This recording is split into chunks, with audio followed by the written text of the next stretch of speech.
84 milhões de anos atrás, muitos mamíferos modernos, pássaros, grupos de insetos e até mesmo as primeiras plantas como flores já estão lá. Os dinossauros ainda vagam por aí.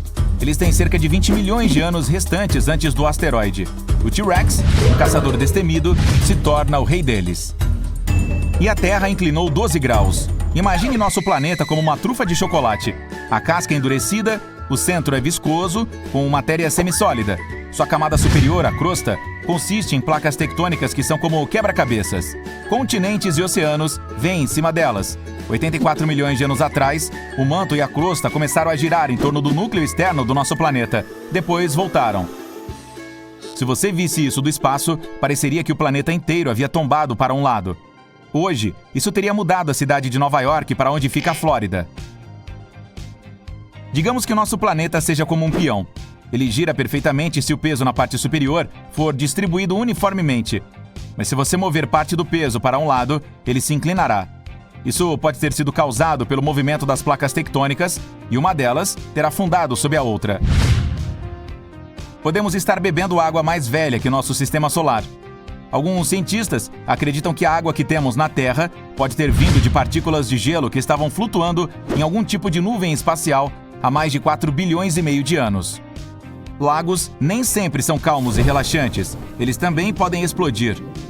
Acontece quando há gases vulcânicos sob a superfície que podem estourar, subir à superfície e causar grandes danos. A rotação da Terra está diminuindo ao longo do tempo. Todos os anos a Lua recebe um pouco de energia de nosso planeta e lentamente se afasta dele.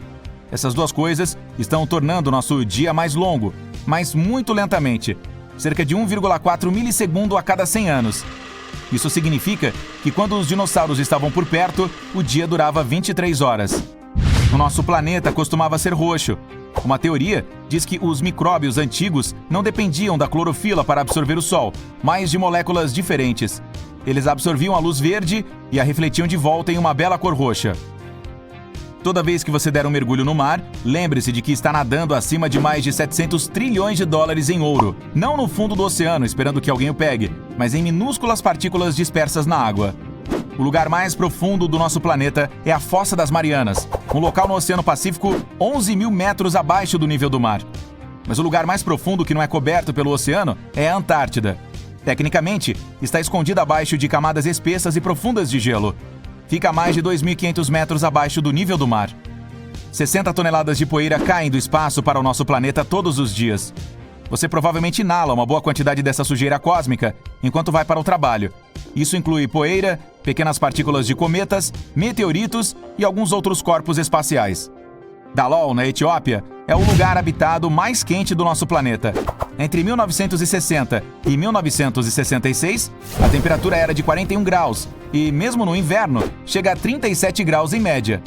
8 minutos e 20 segundos. Esse é o tempo que a luz solar precisa para viajar do Sol para o nosso planeta.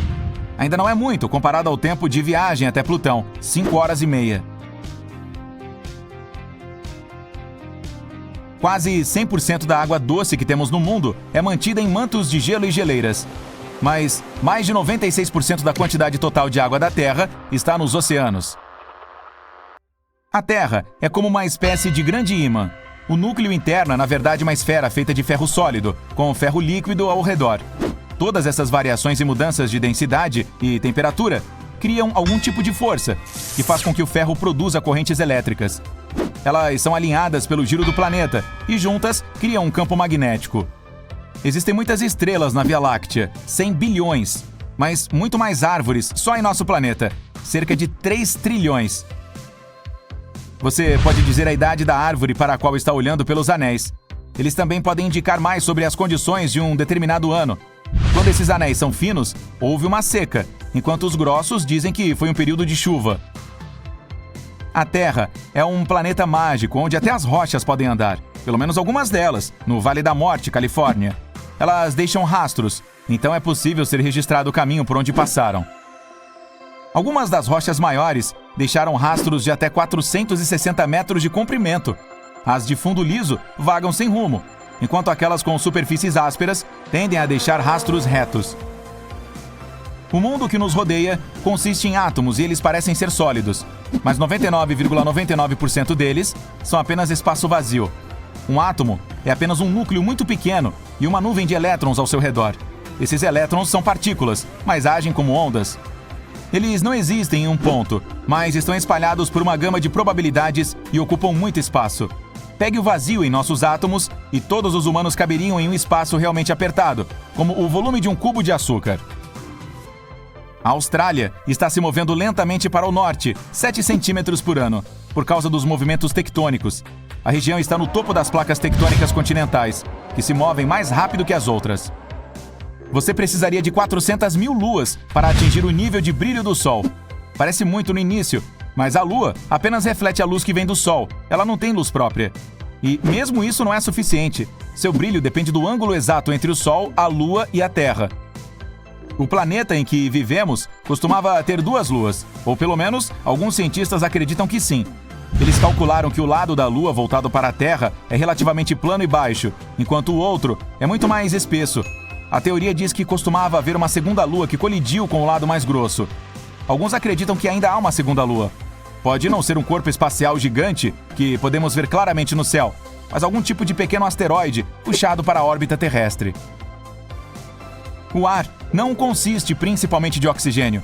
Quase 78% dele é nitrogênio. Se você quiser ver algumas rochas bem íngremes, vá para o Canadá, no Parque Nacional, o local que tem a maior queda vertical do país, o penhasco mais alto e mais íngreme, com 105 graus de saliência e 1.220 metros de rocha. Uma equipe de 4 homens americanos finalmente chegou ao topo em 1985, e houve outras 30 tentativas antes da realização deste feito. Eles levaram 33 dias para escalá-lo. O Pacífico, o Atlântico, o Índico e o Ártico são os 4 oceanos do mundo. O quinto é confirmado como o Antártico. Não é definido pelos continentes ao seu redor, mas por sua corrente antártica, que vai de oeste para leste. Pesquisas mostram que essa corrente foi criada há mais de 30 milhões de anos, quando a América do Sul e a Antártica se separaram. Isso permitiu que a água fluísse ao redor do fundo do oceano sem quaisquer barreiras. O derretimento de geleiras e mantos de gelo significa que há mais água nos oceanos. Isso adiciona ao peso extra de todo aquele líquido que pressiona o fundo do mar, fazendo-o afundar. A superfície da Terra parece sólida e meio permanente, mas a cada 500 milhões de anos, ela passa por um processo de regeneração. As placas tectônicas se chocam. A crosta continental cria pressão na oceânica e isso ativa os vulcões. Com o tempo, o resultado é regeneração e a substituição de grande parte da superfície da Terra. Assim como nosso corpo regenera as células da pele, substituindo as velhas por novas. De todos os planetas do Sistema Solar, a Terra é o único com a crosta externa que se divide em enormes superfícies que chamamos de placas tectônicas. Este é um processo importante que permitiu a formação de fossas oceânicas e montanhas e também auxilia na própria proteção. Quando as plantas microscópicas que vivem no oceano desaparecem, elas caem para o fundo. As remanescentes voltam para o interior do nosso planeta. Está ocorrendo uma forte nevasca. O frio penetra em seus ossos. Suas pernas estão quase até os joelhos de neve.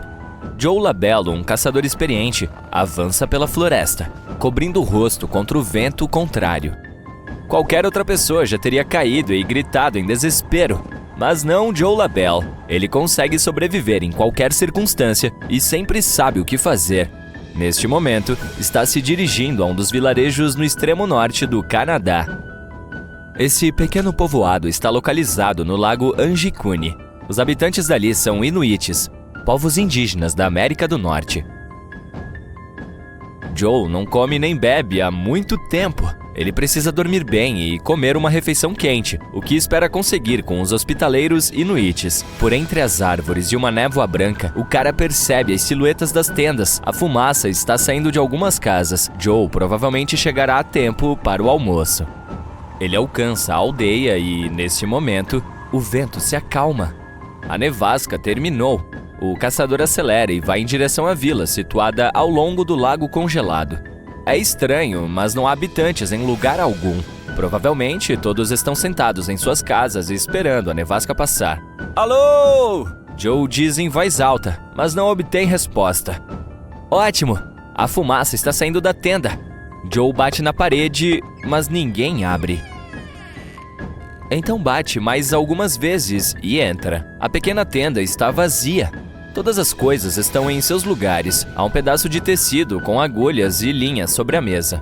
A lenha está fumegando na lareira. Parece que as pessoas acabaram de deixar esse lugar.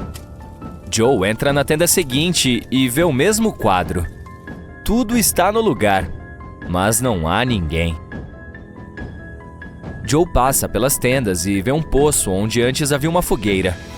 Há uma corda acima dela, com a carne que os inuites estavam cozinhando pendurada nela. Por alguma razão, eles não a comeram. O lago Anjikuni faz parte de uma cadeia de cursos d'água. Ali, os habitantes locais pescavam e comercializavam vários produtos. Normalmente, há muitas pessoas, mas agora algo as obrigou a sair de suas casas.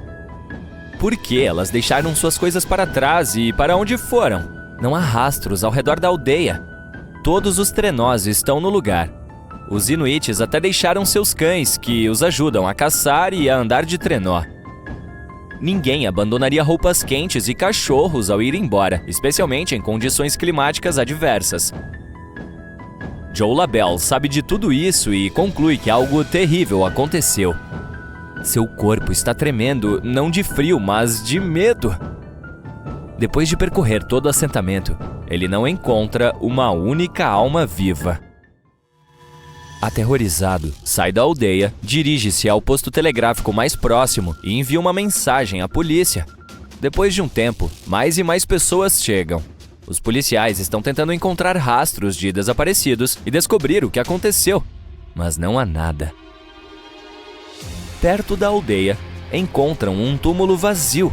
Durante a cerimônia, os inuites puseram pedras ao redor do local do enterro. As rochas cercando a cova aberta permanecem intocadas, o que significa que não foi um animal que a desenterrou. Mas quem ou o que precisava dela?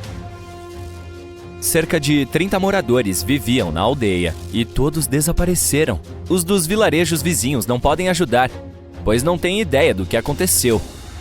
A única coisa que a polícia notou foram luzes azuis incomuns.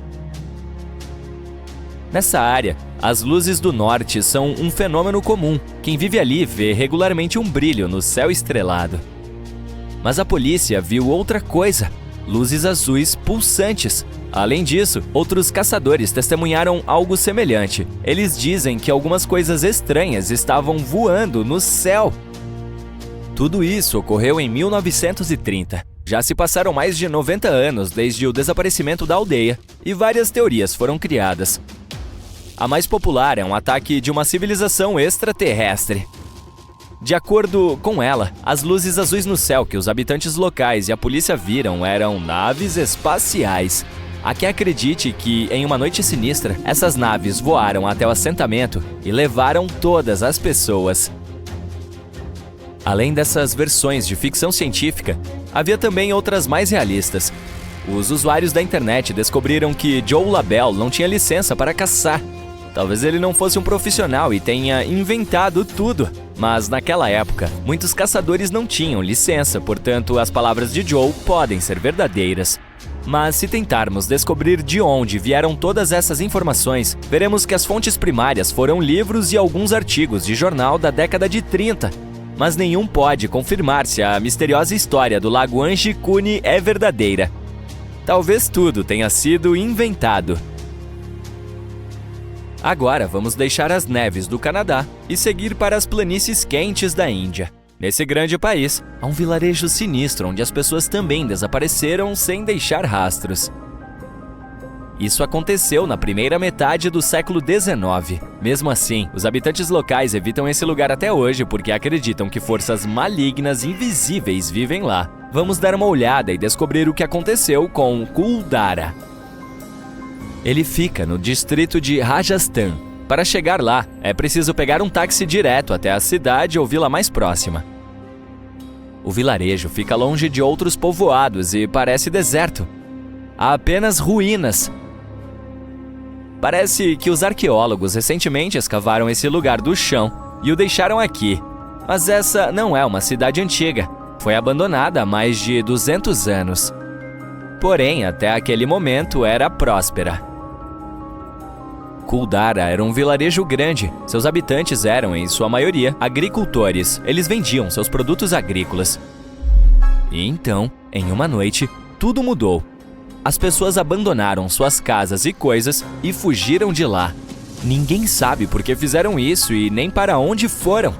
Nunca mais os moradores de Kuldara foram vistos.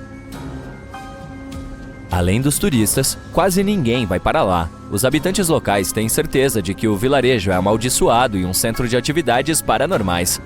Se você perguntar aos de outras cidades próximas ou ler as informações na internet, conhecerá algumas lendas sobre esse local. Uma versão popular diz que as pessoas deixaram o lugar por causa da falta de água. Entretanto, essa versão não explica por que os moradores fizeram isso durante a noite e abandonaram seus pertences.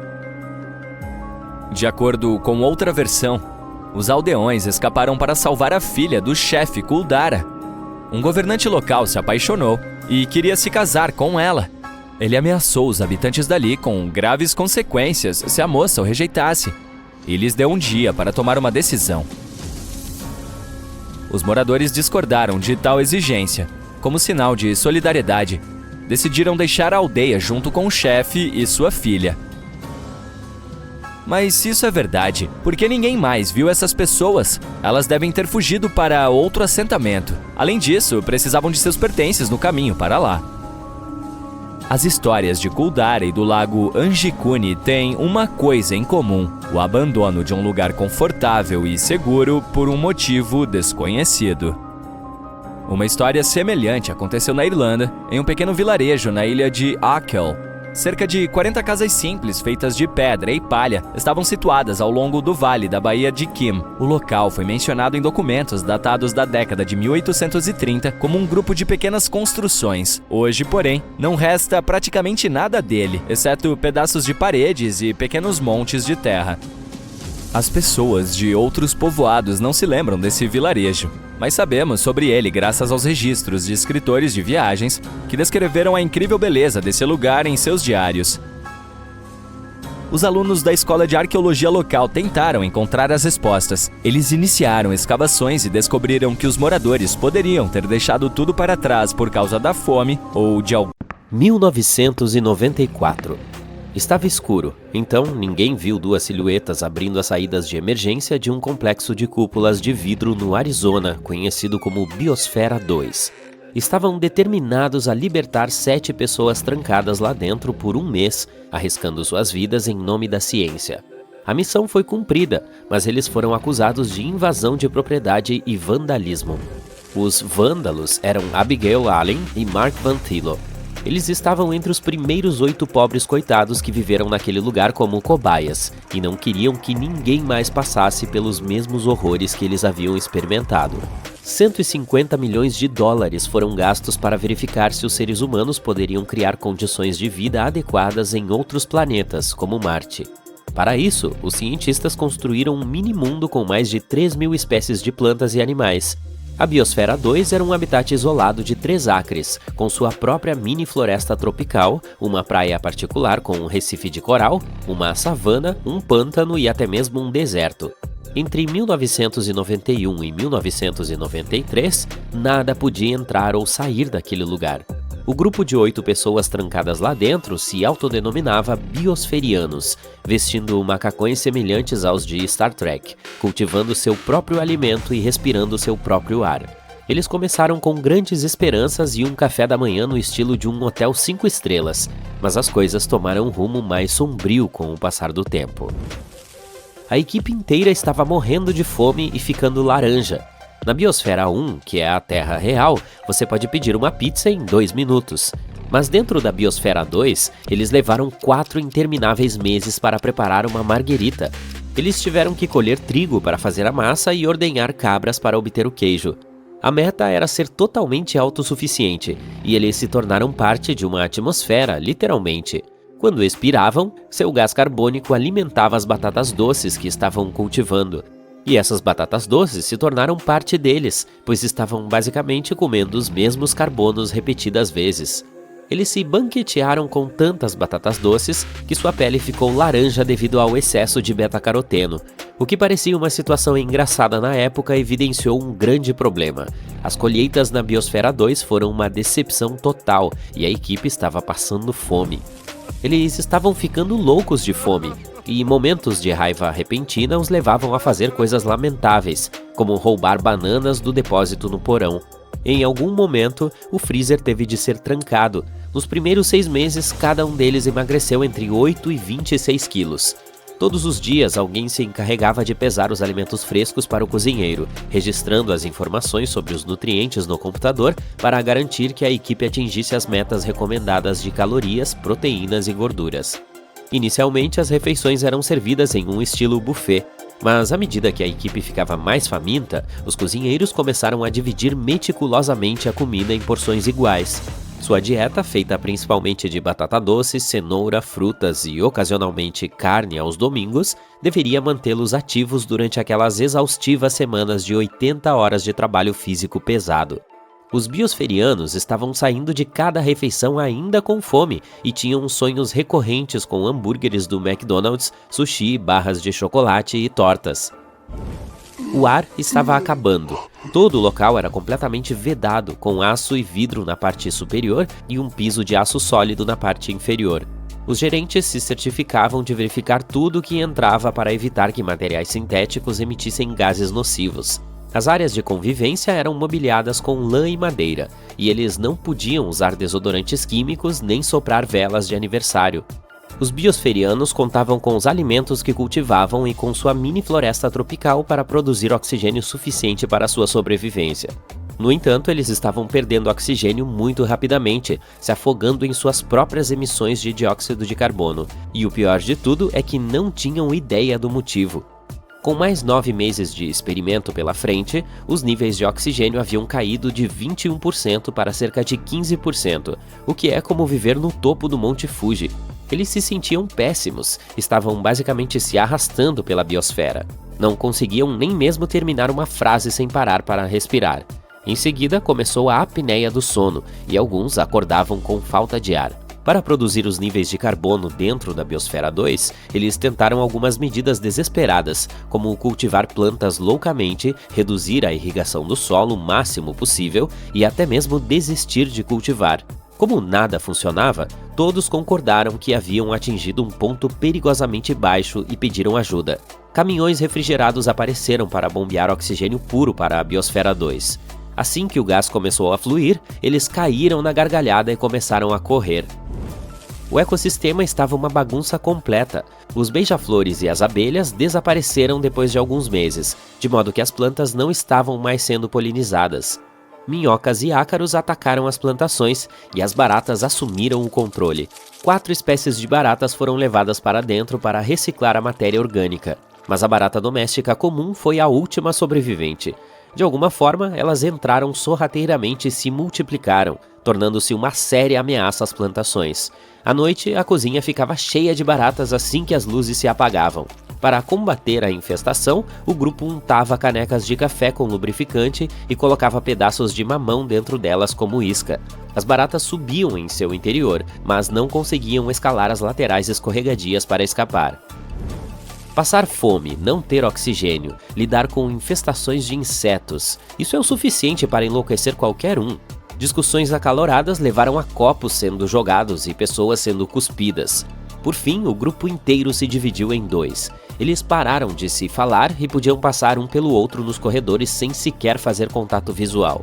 Metade deles queria mais comida e oxigênio para continuar a pesquisa com alguma dignidade, enquanto a outra metade acreditava na sobrevivência sem ajuda externa, não importando os custos. A verdade é que a câmara selada havia sido rompida muito antes de tudo isso. Apenas 2 semanas depois de entrarem, uma biosferiana chamada Jane Pointer cortou a ponta de seu dedo em um acidente de cozinha enquanto fazia arroz. O médico da missão tentou costurar a ponta de volta, mas não funcionou e seu dedo ficou preto em poucos dias. Ela foi para um hospital do lado de fora para ser operada, e algumas horas depois voltou sorrateiramente para dentro, carregando uma mochila cheia de suprimentos, como peças de computador e filme colorido. Os repórteres só ficariam sabendo dessa entrega furtiva meses depois, e por causa disso, muitas pessoas questionaram a credibilidade de todo o experimento. A mídia tratou o experimento como um reality show, classificando-o como um entretenimento ecológico da moda. As manchetes dos jornais de todo o mundo faziam parecer que eles estavam à beira de perder a vida, a ponto de as famílias ficarem preocupadas, ligando para os biosferianos para verificar se eles estavam realmente bem. O grupo se sentia como se estivesse em um zoológico humano, com turistas vindo de longe para espiar a gaiola de vidro. Somente nos primeiros 6 meses, mais de 150 mil pessoas visitaram o local. A Biosfera 2 acabou se tornando uma piada da cultura pop, inspirando um filme de comédia chamado Malucos por Natureza e décadas de espaguetes engraçados. Você deve estar se perguntando por que nenhum deles abandonou o experimento e saiu pela porta da frente. Bem, nenhum dos ambientalistas queria ser o primeiro a admitir que aquilo era demais para se lidar. Além disso, todos ainda tinham esperança de que poderiam, de alguma forma, decifrar o quebra-cabeça da construção da Terra número 2. No final, eles conseguiram encontrar 7 toneladas do oxigênio que faltava. Ele havia sido absorvido pelo concreto. Embora a falta de ar o tempo todo possa parecer o maior desafio que enfrentaram, os biosferianos disseram que aprender a lidar com pessoas em um ambiente fechado foi ainda mais difícil. Parece que o experimento foi um grande fracasso, mas o grupo aprendeu muitas lições valiosas. Eles provaram que um ecossistema selado pode funcionar por anos, contribuíram para estudos sobre a restauração de recifes e sua fazenda mostrou que a alta produtividade e a reciclagem total de nutrientes podem ser alcançadas sem produtos químicos tóxicos. Caso você esteja se perguntando, esse não foi o fim do complexo de vidro. A segunda missão dentro da Biosfera 2 foi realizada em março de 1994. Agora você pode voltar ao início do vídeo para ver como foi. É uma noite clara e você está ao ar livre admirando as estrelas. Somente a Via Láctea parece ser esmagadoramente enorme. Você verifica em seu telefone e descobre que a galáxia na qual você está neste exato momento tem 100 mil anos-luz de largura. Para se ter uma ideia, um ano-luz já é uma distância muito longa. Por exemplo, leva 4,2 anos-luz para se ir da Terra até Próxima Centauri, que é a estrela mais próxima do nosso planeta, além do Sol. Portanto, 100 mil anos-luz é muito mais do que nós, humanos normais, podemos imaginar. E isso é apenas uma galáxia. Há muito mais lá fora. Agora, olhando para estes dados, parece bastante improvável que sejamos a única forma de vida por aí, não é mesmo? Mas por que nunca encontramos mais nada até agora? Vamos tirar uma coisa do caminho. A vida extraterrestre não significa necessariamente que estamos falando de pequenas pessoas verdes. Pode também significar micro-organismos, bactérias e plantas que podem ser encontradas em outros planetas. A verdade é que existe um grande espectro de possibilidades para a vida em outros planetas. E levando em consideração que existem até 50 bilhões de planetas na Via Láctea, é muito improvável que estejamos sozinhos neste grande universo. E como é a vida em outros planetas? Isto é o que passamos anos tentando descobrir. Vá em frente, pense comigo. Um planeta pode estar sem vida hoje, mas pode ter traços de matéria orgânica ou fósseis, o que significa que alguma forma de vida foi capaz de prosperar lá uma vez. E também pode ser que existam planetas lá fora contendo vida com bioquímica complexa, o que significa que eles poderiam ter fauna exatamente como nós temos na Terra, embora provavelmente não seja a mesma. A NASA criou uma ciência especial que se dedica ao estudo de formas de vida fora da Terra. É chamada de astrobiologia. Desde que a Agência Espacial foi criada em 1958, não demorou muito para que ela começasse a procurar por vida extraterrestre. Eles rapidamente construíram um plano de ação. Primeiro, era preciso entender como a vida na Terra foi formada e, segundo, como ela poderia ter se formado em outros planetas. A primeira vez que a NASA tentou procurar por vida no espaço sideral foi em 1976. O módulo de aterrissagem Viking explodiu no espaço, em direção a Marte. Havia grandes expectativas de que a humanidade encontraria a primeira prova de vida extraterrestre. Infelizmente, o módulo de aterrissagem voltou com imagens de um planeta que parecia estéril e sombrio, e os cientistas ficaram extremamente desapontados. As conclusões científicas sobre se a vida poderia ser detectada ali eram confusas. Mas ei, você precisa saber o que está procurando para encontrá-lo, certo? O fracasso da missão Viking serviu para aquecer os debates entre os cientistas da NASA, para definir o que realmente significava a vida, e também serviu para chamar sua atenção para um pequeno, mas muito importante detalhe. As naves espaciais que partem da Terra geralmente transportam micro-organismos terrestres e bactérias involuntariamente, uma vez que elas permanecem presas ao veículo. Descobriu-se que estas bactérias poderiam contaminar as amostras dos cientistas, então isso precisava ser considerado. Tudo isso fez com que as expedições a Marte tomassem um rumo inverso nos planos de curto prazo da NASA. Surgiu uma nova questão prioritária. Primeira pergunta: quais são os tipos e estágios de vida que os programas espaciais podem esperar identificar? Os cientistas podem ter encontrado vida em outros planetas, mas não terem sido capazes de identificá-la como vida. É por isso que a NASA começou a estudar melhor nosso próprio planeta. Eles estudaram tudo, desde formas de vida antigas que viveram bilhões de anos atrás, até criaturas vivas que perambulam pelo planeta hoje. Eles entenderam que a busca precisava acontecer tanto interna quanto externamente. Vamos dar uma olhada no desenvolvimento da vida da Terra desde o seu princípio. Imagine que este desenvolvimento pode ser representado como uma escada, e cada estágio de desenvolvimento é um voo da escadaria maior. Em primeiro lugar, veríamos a química básica, uma sopa de elementos químicos soltos como os que vemos na tabela periódica, mas eles precisam se montar em estruturas mais complexas para poder se autorreplicar, mudar e evoluir. Isto aconteceria no segundo passo, onde começaríamos a ver a formação de organismos microscópicos. No terceiro passo, estas células se combinariam para se tornarem seres multicelulares, permitindo maior complexidade e variedade. Na etapa acima, veríamos espécies que podem evoluir grandes cérebros, permitindo o uso de ferramentas, cultura e conhecimento compartilhado. É aí que se localiza a humanidade. Olhando para essa escada, pode se perguntar: então, o que é necessário para que um organismo multicelular evolua em seres humanos plenamente formados? Isto é o que é chamado de o grande filtro. É um enorme salto evolutivo que exige muito esforço e as condições ambientais perfeitas para que aconteça. E dado que não ouvimos falar de nenhuma outra civilização extraterrestre por aí, talvez sejamos os únicos capazes de fazer este salto. Afinal de contas, qual é a probabilidade de encontrarmos vida fora da Terra que seja semelhante à nossa? Isso depende de quantos planetas existem lá fora na zona habitável de sua estrela, a área ao redor de uma estrela onde a água pode ser líquida. E como as estrelas vêm em todos os tamanhos e configurações, esta zona é diferente para cada sistema estelar.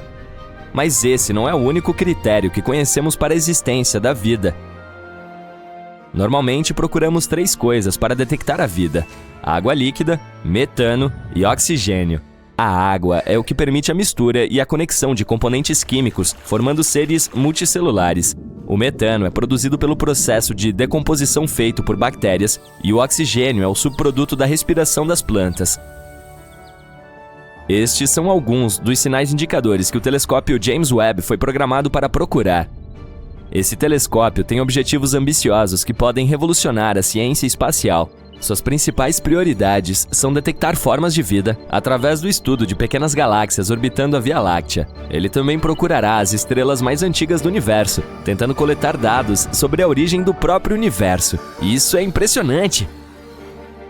A NASA está apostando em 2 variáveis com esse novo telescópio: uma varredura completa nos chamados exoplanetas, também conhecidos como planetas de fora de nosso sistema solar, e a busca por extremófilos, um tipo de vida que ama ambientes extremos.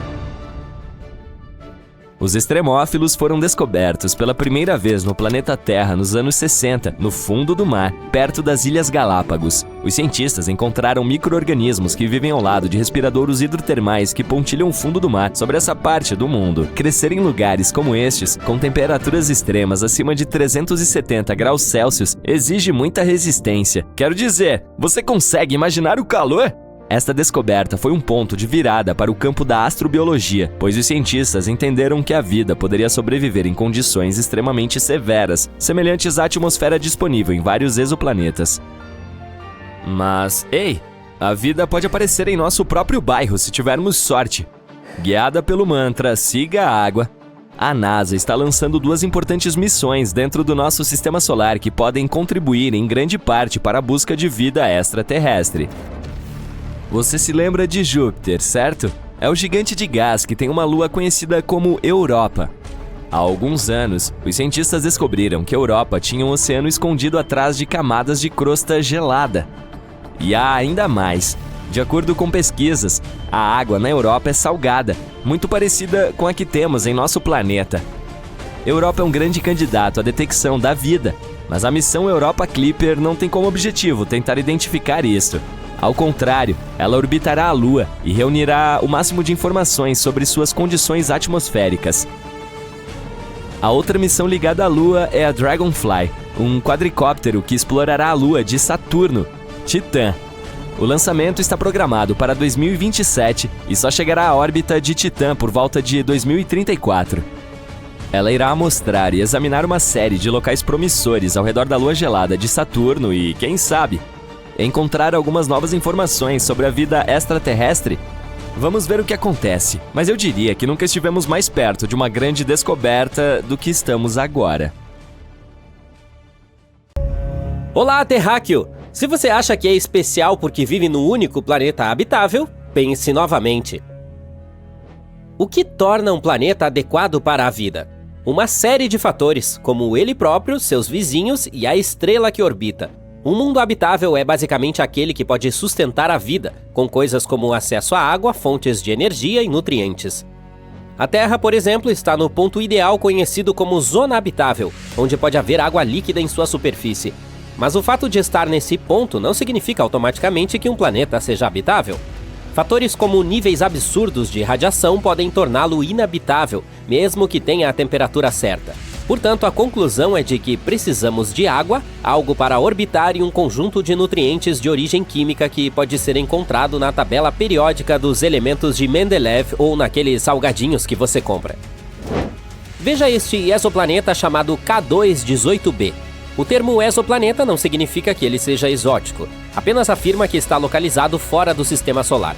A maioria dos planetas precisa orbitar alguma coisa, a menos que estamos falando de um interestelar, que é basicamente algo do tamanho de um planeta que flutua no espaço, mas não orbita em torno de nenhuma estrela ou anã marrom. Em vez do nosso Sol, o K2-18b orbita uma anã vermelha chamada K2-18. Ela não é uma estrela comum que pode ser vista a olho nu no céu noturno, então é difícil de ser observada devido à sua baixa luminosidade. O K2-18b é de fato um planeta muito, muito distante. Está localizado a 38 parsecs de distância da Terra. Um parsec é algo em torno de 31 trilhões de quilômetros. Faça você a matemática. Dica: muitos zeros. Esse cara é um subnetuno, o que significa que tem um raio menor do que Netuno. Entretanto, é muito maior do que nossa humilde morada. Tem cerca de 2,6 vezes o raio da Terra. Quanto ao peso, é muito mais volumoso. Tem cerca de 8 vezes mais massa. Ele leva 33 dias para dar uma volta em torno de sua estrela e recebe quase a mesma quantidade de luz estelar que a Terra do Sol.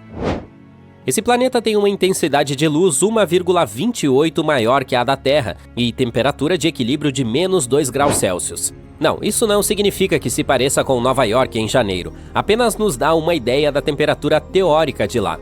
A temperatura de equilíbrio planetário é basicamente aquela que um planeta teria se tivesse perfeitamente equilibrado em termos de radiação. É quando a quantidade de calor que sai é igual à de calor que entra. Os trilhões de quilômetros que nos separam não são um problema para telescópios potentes como o espacial Kepler, que descobriu esse planeta, e o especial James Webb, que está estudando sua atmosfera agora. Em dezembro de 2019, os cientistas anunciaram que encontraram vapor de água na atmosfera do K2-18b, o que despertou um interesse generalizado por esse mundo estranho.